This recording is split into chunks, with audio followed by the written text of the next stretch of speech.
Namaskar. Hello, friends. We have been looking at an important concept in spirituality, namely detachment, Vairaagya. We will continue with that. Attaining liberation cannot be a part-time activity. There are many people who think they can pursue spirituality along, along with their normal worldly interests.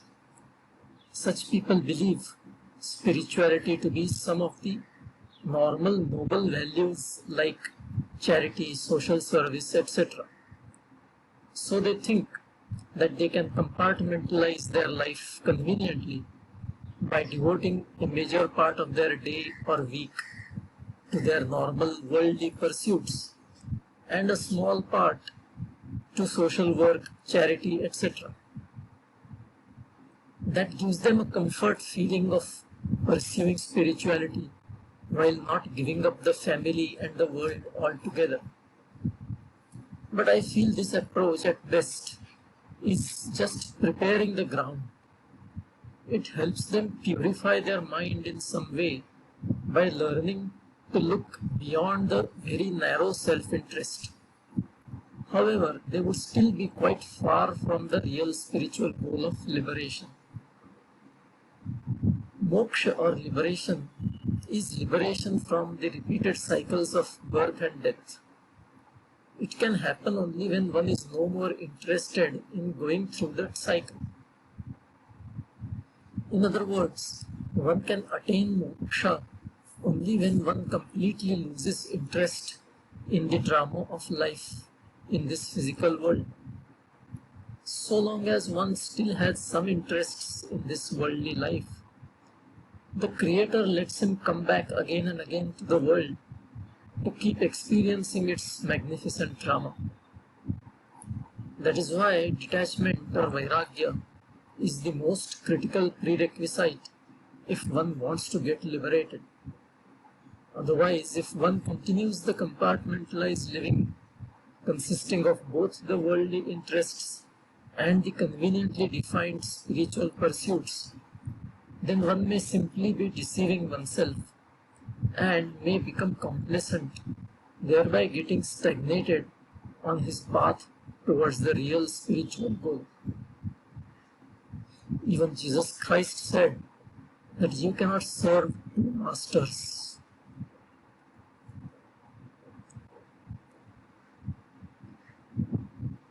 Only a clear and clean mind can pursue liberation. Throughout our life, we get constantly conditioned by the worldly thoughts and materialistic desires, hopes, fears, and various other emotions from time to time. This causes our mind to collect a lot of dirt. The mind of the spiritual seeker with such dirt is not ready to receive the ultimate spiritual knowledge. So, to get that real spiritual wisdom, which is called as jnana, the mind has to be cleansed of that dirt. But how?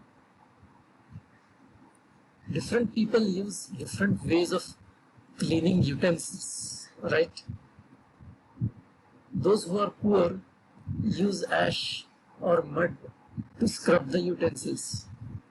Those who are better off use special powders, soap cakes, or liquid cleaners. If a vessel has hard and burnt residue sticking fast, we have to use a piece of brick to remove that residue. Likewise, spiritual seekers may use different ways to cleanse their minds. These ways are karma marga, which is path of action without bothering about outcome, bhakti marga, which is path of devotion to God, and jnana marga, which is path of contemplation on spirit. Those following karma marga perform their day-to-day actions in God consciousness without desiring the fruit of those actions for themselves. those who feel a special kind of love towards the God Almighty and see Him in their favorite deity, engage themselves in worshipping and remembering Him. That is Bhakti Marga.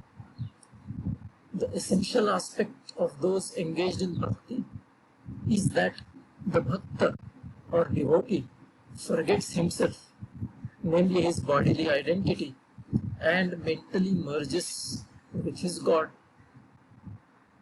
The above two are most common ways. The third, namely Jnana Marga, is relatively difficult and is practiced by a very few. The pursuer of this path contemplates on the singular concept, Brahman, as the one manifesting itself in the form of this entire creation. In effect, he contemplates that the creation and all the drama in it is illusory, temporary, and does not matter. So he lives life with total dispassion, engrossed in Brahman, the singular principle. Though there are many ways of cleansing utensils, the final action that is common to all methods is washing and rinsing with clean water. Likewise, a spiritual seeker, irrespective of the path he chooses to cleanse his mind, has to finally wash his mind with the water of detached attitude, that is Vairaagya Bhav.